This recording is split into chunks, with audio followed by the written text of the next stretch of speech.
आनंद नमस्कार, जय गुरुदेव. आनंदाश्रम रामनाम प्रसारक युवा मंडळ श्री क्षेत्र आनंदवाडीद्वारा आयोजित चला आनंदाचं बोलूया या कार्यक्रमामध्ये आपल्या सर्वांचं सहर्ष स्वागत. रोज एका नव्या व्यक्तीशी भेटण्याचा आपला संकल्प आणि याच संकल्पातून आज आपल्याला प्राप्त झालेले आदरणीय कन्हैया मामा या मामांचं आपण मनपूर्वक स्वागत आपल्या कार्यक्रमात करूयात. आपलं खूप खूप स्वागत मामा. धन्यवाद. आपल्याला विनंती आहे की आपला परिचय आमच्या सर्व श्रोत्यांना तुम्ही करून द्यावा. परिचय काय तर नावाचा देऊ शकतो. हा द्या नक्की. कन्हैया नारखेडे. मी स्थानिक आता मी फैजपूर माझं गाव आहे, पण सध्या कामाच्या दृष्टीने मी मुंबईलाच राहतो, डोंबिवलीला. वा बर. मुंबई या ठिकाणी तुम्ही राहता. तर आज आपण आनंदाश्रम या ठिकाणी बसलेलो आहोत. तर आनंदाश्रमशी तुम्ही कशा प्रकारे जोडले गेलात? आनंदाश्रमाशी मी माझं कॉलेज संपल्यानंतर राहायला ताईकडे आलो होतो आणि उल्हासनगरला ताईकडे असताना माझा संपर्क आणि ओळख यांच्याशी झाली. तुषारचे वडील दिलीप जावळे दादा. तर म्हणजे प्रचंड सामर्थ्यवान व्यक्ती आणि म्हणजे त्यांनी हळूहळू अध्यात्माच्या गोष्टी आम्ही एकमेकांशी करायला लागलो. थोडा लहानपणापासून आध्यात्मिक माझा बेस होता, त्याच्यामुळे त्या अधिकाधिक मला त्या आवडू लागल्या. ते नवीन गुरूंचं महत्त्व आणि ते यायचे घरामध्ये, बसायचे, बोलायचे, ते महत्त्व सांगायचे आणि तेव्हापासून मग मला थोडंसं ओढ लागली त्यांच्याशी बोलायची, त्यांच्याकडे जायची. त्यांच्याकडे दिलीप जींकडे कंप्लीट दर दिवशी पादुका पूजन तर होतंच, पण रविवारी उपासना होते. त्या उपासनेला रामनाम आणि रामनाम असल्यामुळे किंवा मग लहानपणापासून भजनाची आवड आणि तबला आणि ते ऐकल्यानंतर मग राहावलं नाही गेलं. अचानक तिकडे पावलं निघून गेली आणि कधी आश्रमात पोहोचलो हे मलाही नाही माहिती. बरोबर. म्हणजे काकांनीच बोलवलं ते. बरोबर. त्यांनीच अगोदरच ठरवलेलं असतं की कोण या ठिकाणी येणार, कधी येणार, हे सर्व पूर्वनियोजित असतं असं आपण म्हणलं तरी काही हरकत नाही. आदरणीय जावळे काका यांच्यामुळे तुम्ही आनंदाश्रमशी जोडले गेलात. तर आनंदाश्रमच्या जोडण्याआधी आणि जोडल्यानंतर तुमच्या आयुष्यामध्ये काय परिवर्तन झालं?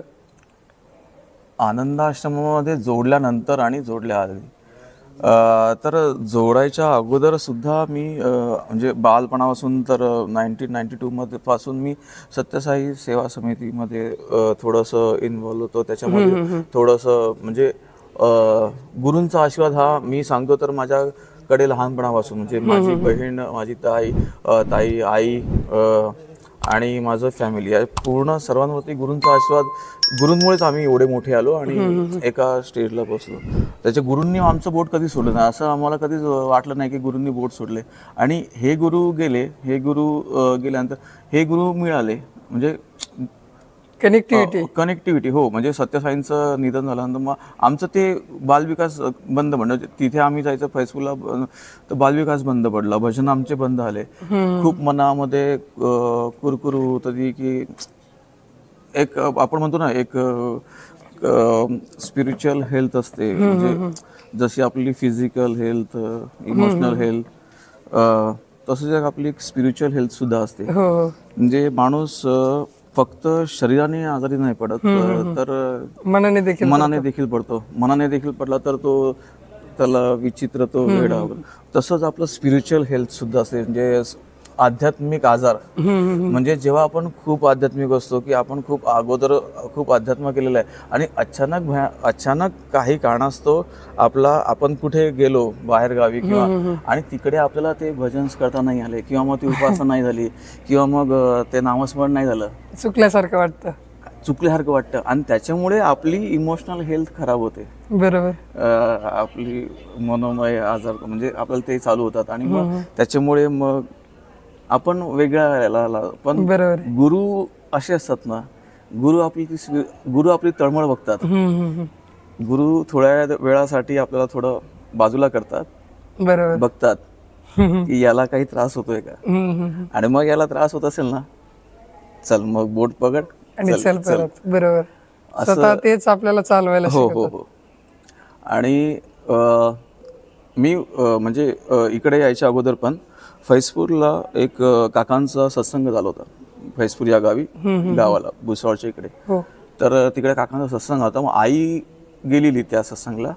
आईनी मला अचानक सांगितलं, अरे तिकडे खूप छान महाराज आलेत, त्यांचे हात असे खूप मोठे मोठे आहेत, लांब लांब आहेत, एकदम मला तर असं वाटतात की ते गजानन महाराज आहे. आणि नंतर मी उल्हासनगरला आल्यानंतर मला ताई सांगत होती की अरे तू म्हणजे मी जाऊन आली, मी बघून आली, तर मला तर ते साईबाबा आपले सत्यसाई किंवा साईबाबाच वाटतात.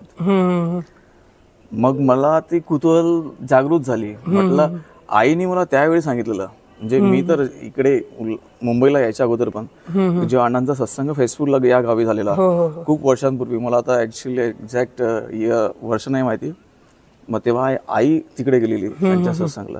मग तेव्हा आईने सांगितलेलं ती एक मनामध्ये होतच. मग जेव्हा ताईने सुद्धा सांगितलं, मग तेव्हा म्हटलं आता जाऊन बघावंच लागेल. आणि जावळे दादा तर होतेच. जावळे दादांच्या आमच्या खूप साऱ्या आध्यात्मिक गोष्टी व्हायच्या. जेवण झाल्यानंतर असंच सहज चालत फिरत ते यायचे, बसायचे, थोडं आध्यात्मिक चर्चा व्हायच्या आमच्या. मग ते अजूनच एक कुतूहल निर्माण झालं आणि मग आम्ही तिथे गेलो. वा, सुंदर तुमचा प्रवास तुम्ही सांगितलात. तर आपल्या दैनंदिन आयुष्यामध्ये अनंत प्रचिती आहेत, रोजच आपल्याला कुठली ना कुठली प्रचिती येत असते. हो. तरी देखील आमच्या श्रोत्यांना तुम्ही एखादी निवडक प्रचिती सांगावी असं वाटतं. मी तुम्हाला प्रचिती सांगेल तर प्रचिती म्हणजे एक तर हेच की आईला जी आली ती गजानन महाराजांच्या रूपाने, आणि की आई गजानन महाराज आणि साईबाबा यांची निस्सीम भक्त होती. तर तिला साक्षात गजानन महाराजांच्या रूपाने दर्शन झालं तेव्हा. आणि खूप वर्ष झाले त्या गोष्टीला, जेव्हा अण्णांचा सत्संग फैजपूरला झालं. नंतर ताईला साक्षात साईबाबांच्या रूपात म्हणजे दर्शन झालं, म्हणजे साक्षात साईबाबाच दिसले. आणि स्वामी समर्थ म्हणजे ती मला बोलली की अरे ते कारण नाही, ते आपले साईबाबा स्वामी समर्थ आहेत, निरखून बघ. मग आणि अजून एक उल्हासनगरला हे सत्संग होता गुरुजींचा, सॉरी अण्णांचा. तर सत्संगासाठी अण्णांनी एक राम म्हणजे आपलं सखाराम मंदिर आहे ना, सखाराम मंदिराची निर्मिती करायची होती. तर सखाराम मंदिराची डिझाईन कशी असेल हे कोणाच्याही माहीत नव्हतं. आणि अण्णांना विचारायचं झालं तर मग अण्णांनी सुद्धा अजून म्हणजे ठरवलं म्हणजे तो बनवा म्हणे, होऊन जाईल बस. मग आम्हाला ती प्रतिकृती बनवायची होती थर्माकोलमध्ये किंवा मग वुडन याच्यामध्ये. आता बनवायची कशी ही म्हणजे ड्रॉइंग तर म्हणजे ड्रॉइंग होतं आमच्याकडे, एक प्रिलिमिनरी गुरुजींनी एक ड्रॉइंग दिलेलं की हे असं असं होणार, एवढी जागा आहे, एवढं असं आहे, इथून गुरुजींनी थोडंफार आम्हाला सांगितलेलं. पण आता त्यातून आम्हाला ते साकारायचं होतं एक्झॅक्टली थर्माकोलमध्ये, 3D मध्ये, ॲक्च्युअलमध्ये. मग त्याच्यासाठी लागणारं जे साहित्य होतं, आम्हाला थर्माकोलच्या शीट्स मिळाल्या किंवा मग सगळं मिळालं आम्हाला. पण जे काही म्हणजे जे डिझाईन होतं ते डिझाईनच आम्हाला कळत नव्हतं. ते स्टेप्स अशा घ्यायच्या, अष्टकोनी. गुरुजींनी एक बेस एक गाईडलाईन्स देऊन दिली होती की या गाईडलाईन्स आहेत. अष्टकोनी हवं, खाली ध्यान मंदिर असेल, वरती काकांचं सखाराम मंदिर असेल, आणि नंतर वरती ध्वज वगैरे. आणि असं गुरुजींनी गाईडलाईन्स दिल्या होत्या. त्या गाईडलाईन्स प्रमाणे आम्ही विचार करत होतो आपल्याला हे लागेल ते लागेल. मग काही झाडं छोटीफार ती आर्टिफिशियल झाडं असतात, ती आर्टिफिशियल गवत, आणि ते सगळं मिळालं. पण ते जे एक मंदिर होतं, त्या मंदिराचं साठी आम्हाला बेस हा मिळतच नव्हता. आम्ही खूप शोधलं. आम्ही जवळ आम्ही म्हणजे मी कल्याण, उल्हासनगर म्हणजे आसपासचे जेवढे होते ना, कारण की उल्हासनगर एक असं आहे की तिथे नाही तर कुठेच नाही.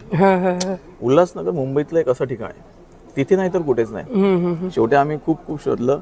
आणि मग असंच एकदा जावळे काकांना बोललो होतो आम्ही की आता असं अजून काय नाही, एकदा फिरी मारू नये, म्हणजे असं झालं ते. नाही नाही, तू मारून एकदा फिरी, अजून एकदा दिसतंय का म्हणे, बघू नये.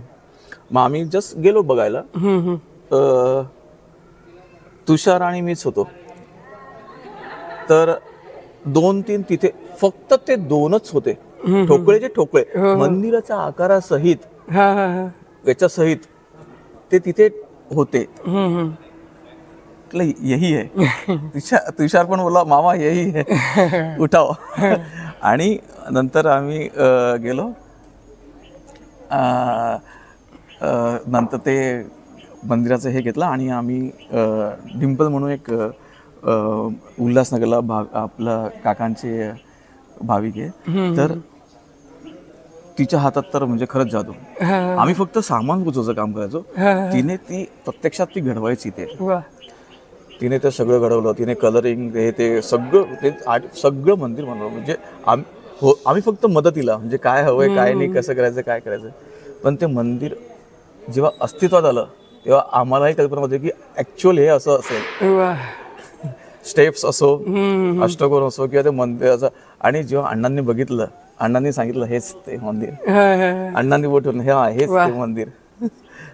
हा एक आपल्या सखाराम मंदिराचा अनुभव आहे, म्हणजे माझा डोळ्यासमोरचा अनुभव. हा ना, सुंदर आणि अविस्मरणीय असा अनुभव तुम्ही सांगितला. तर आपल्या जे बाकीचे साधक आहेत त्या साधकांना काय संदेश द्याल? बाकीच्यांना साधकांना संदेश म्हणजे जसं की आता मगाशी रोहितने किंवा मग आपला प्रसाद म्हणजे सगळ्यांनी सांगितलं, म्हणजे एक आपला जो आनंदमयी हा जो मार्ग आहे. मी खरं सांगू, मला काकांविषयी ओढ कशी वाटली माहिती का? मी जेव्हा पण त्यांचे प्रवचन ऐकले तर काका मला नेहमी म्हणजे एक तर नाम, दुसरं तर भाव, बरोबर, नाम भाव, आणि त्या नाम भावाला विज्ञानाची जोड, बरोबर. विज्ञानाच्या जोडीशिवाय काहीच नाही. कारण की आपण अशी माणसं आहेत ना, आपण कुठल्याही गोष्टीमध्ये शंका घेतो, शंका कुशंका. मग हे चांगलंच असेल का, हे वाईटच असेल का, जे ते खूप अत्यंत 100% चांगलं असेल, स्वच्छ असेल, पवित्र असेल, तरी कुठूनही ती शंका मनामध्ये, हे जे ती मन नावामध्ये ती शंका येते. आणि मग त्याच्यामुळे आपल्याला ते खूप म्हणजे आयुष्यामध्ये खूप वेळा प्रॉब्लेम होतो. त्याच्यामुळे इव्हन आपण त्याच्यामुळे खूप सारे कर्म पण मानले जातात, शंका अशी आपल्याला. तर हेच द्यायचं म्हणजे की जसं अण्णा म्हणतात ना की म्हणजे सॉरी, जे आपण बोलत होतो की त्या नामाच्या गोडीमुळे आणि त्या भावाच्या गोडीमुळे, त्याच्यामुळे मला हे झालं. आणि मी म्हणजे जर सांगायचं आज की आनंदाश्रम हा फक्त पंचकोशातील आनंद कोश आहे, बरोबर. ते जाणून फक्त तुम्ही आनंदाश्रमात या. कारण की जेव्हा योगी किंवा ऋषीमुनी तपश्चर्या करतात, ध्यान धारणा साधन करतात, त्यांचं एकच लक्ष असतं की आनंदमय कोशात पोचायचंय. आनंदमय कोश म्हणजे काय? तो पूर्णत्व, शून्यत्व आणि पूर्णत्व, बरोबर. अन्नमय कोश तुमचा, प्राणमय कोश, मनोमय कोश, विज्ञानमय कोश. त्याच्या विज्ञानाला पण बघून झालं की बाबा तू आता चल आनंदात जा आणि आनंदी राहा, बस. काही सुख दुःख काही बघू नका. आणि ते अण्णाचे सांगायचे. आणि अण्णांचं दुसरं म्हणजे मी प्रत्येक आपल्या भाविक किंवा मग हे जे तरुण आहेत त्यांना सांगेल की वैश्विक ऊर्जेचा तुम्ही नित्य उपभोग घ्या. इथे आता वैश्विक ऊर्जेविषयी खूप सारं लिहिलंय, किती जणांनी वाचलं मला माहित नाही. वैश्विक ऊर्जा म्हणजेच कॉस्मिक एनर्जी, कॉस्मिक एनर्जी. त्या कॉस्मिक एनर्जीमध्ये आपली बॉडी हील होते. असंख्य रोग आपले फक्त त्या कॉस्मिक एनर्जीमध्ये बसल्या बसल्या ठीक होऊ शकतात. एवढी कॉस्मिक एनर्जी वैश्विक ऊर्जेमध्ये शक्ती आहे, जे आज आपण खूप रेकी म्हणतो किंवा मग खूप साऱ्या हिलिंग्सच्या विद्या चायनामध्ये, तिबेतमध्ये, जापानमध्ये फक्त ते हिलिंगद्वारे कुठलाही आजार बरा करतात, तुम्हाला माहिती असेल. आणि अण्णांनी सुद्धा सांगितलं तुम्ही फक्त इथे येऊन या, इथे बसा जिथे वैश्विक ऊर्जा आहे. आणि इथे वैश्विक ऊर्जा ही मोजली गेली आहे आपल्या गिगोमीटरमध्ये, बरोबर. हां, जी वैश्विक ऊर्जा आळंदीमध्ये, आळंदीच्या समाधीजवळ ज्या लेवलला आहे वैश्विक ऊर्जा का म्हणजे काय? आपलं एक असं हे काय हे म्हणजे हा एक सागर आहे, बरोबर. जसं पाणी आहे तसं हे हवारूपी म्हणजे वायुरूपी सागर आहे. आपण इथे या सागरामध्ये माशाला कळत नाही की आपण सागरात आहे, बरोबर. तसं आपल्याला कळत नाही की आपण सागरात आहे, पण आपण सागरातच आहे. या सागरामध्ये अजून भरपूर असंख्य आहे. पण एक अशी खोल दरी असते की जी वरून आलेली असते, की जिथे पाणी साईडला आलेलं असतं आणि ती डायरेक्ट कनेक्ट टू आकाशात असते. ते आपल्याला कळत नाही. ती वैश्विक ऊर्जा तशीच खोल अशी आलेली असते. असे आहे ती पण ती वरच्या लेवलला असते, ती खालच्या लेवलला कुठेतरी आलेली असते. आणि ती दरी म्हणजे ते काकांनी जिथे आपण मोजलं ध्यान मंदिरामध्ये सर्वात जास्त म्हणजे तिथे लिहिलेलं आहे, सर्वांनी लिहिलेलं आहे. आणि कितीतरी ते सायंटिस्ट लोकांनी तिथे म्हणजे ते आज मला सगळ्या तरुण पिढीला सांगायचं की तुम्ही एवढं मानतात, म्हणजे सायन्सला मानतात, तुम्ही सगळ्या मीटर्सला मानतात, तर गिगोमीटरने तुम्ही चेक करा, बरोबर, त्या वैश्विक ऊर्जेला, त्या कॉस्मिक एनर्जीला. आणि त्या कॉस्मिक एनर्जीला सांगा की तुम्हाला काय होत आहे आणि फक्त बसा. म्हणजे काकांचं नामस्मरण करा आणि तुम्ही बसा. तुमचे आजार आणि तुमचे विचार, म्हणजे जरी तुम्ही नाटकी रूपात बसा, बरोबर, तुम्ही फक्त बसा, ते ऑटोमॅटिक बरे होतील. फक्त काकांचं म्हणणं काय की काकांचं म्हणणं काय एकच आहे, चिंतन करा. बरोबर, चिंता करू नका, चिंतन करा, मनन करा. आता काका किती वेळा सांगायचे की आता मी प्रवचन देतोय, प्रवचन झाल्यानंतर चर्चा नका करू, चिंतन करा. बरोबर. मी जेव्हा काकांच्या याच्यामध्ये आलो, म्हणजे एक प्रकारे मला असं थोडंसं अध्यात्मामध्ये डीपली जाण्याची इच्छा काकांमुळेच झाली. एक तर नामामुळे माझा भाव बदलला, म्हणजे भावाविषयी मला वेगवेगळ्या काका खूप सांगायचे. भाव, काकांचे जुने प्रवचन पण आहे का, भाव किती प्रकारचे भाव असतात काय, अरे म्हणजे मला खरंच अजूनही मला ते आठवतो ना, मी कधी मला अजूनही आनंद हा एक भाव आहे. म्हणजे मला अजूनही ते मला खूप अंगावरती काटा येतो म्हणजे ते आठवलं की. बरोबर. तर तेच मला युवा पिढीला ते सांगायला आवडेल की तुम्ही सायन्सला मानतात, तुम्ही जर मोबाईलला मानतात तर इलेक्ट्रोमॅग्नेटिक वेव्हजला मानतात, बरोबर, इलेक्ट्रोमॅग्नेटिक वेव्ह. आता त्या सायंटिस्ट मध्ये तर तुम्ही त्या वैश्विक ऊर्जेला सुद्धा माना, ती आहे आणि ती इथे आहे आणि ती गिगोमीटरनी आपण चेक केलेली आहे. आणि तुम्हाला परत चेक करायची असेल तर आपण परत एकदा गिगोमीटर आणि तुमच्या समोर चेक करू. वा, नक्कीच. अतिशय सुंदर माहिती तुम्ही आमच्या सर्व श्रोत्यांना करून दिलेली आणि विज्ञाननिष्ठ माहिती, कारण आजचं युग हे विज्ञानावर जास्त विश्वास ठेवणार आहे आणि विज्ञाननिष्ठ माहिती आमच्या सर्व श्रोत्यांना दिलीत याबद्दल आपले मनपूर्वक आभार मानतो. धन्यवाद. आणि सर्व श्रोत्यांनी अगदी शेवटीपर्यंत ही मुलाखत ऐकलीत याबद्दल आपल्या सर्वांचे मी मनपूर्वक आभार मानतो. धन्यवाद तुमचे. आणि आनंदाश्रम सत्संगधारा या यूट्यूब वाहिनीला सबस्क्राईब करावं आणि जास्तीत जास्त लोकांपर्यंत ही माहिती पोहोचवावी अशी विनंती करतो. आणि याच विनंतीसह आजच्या या भागातून मी आपल्या सर्वांचा निरोप घेतो. मनपूर्वक धन्यवाद. धन्यवाद. जय श्रीराम. जय श्रीराम. जय गुरुदेव. जय गुरुदेव.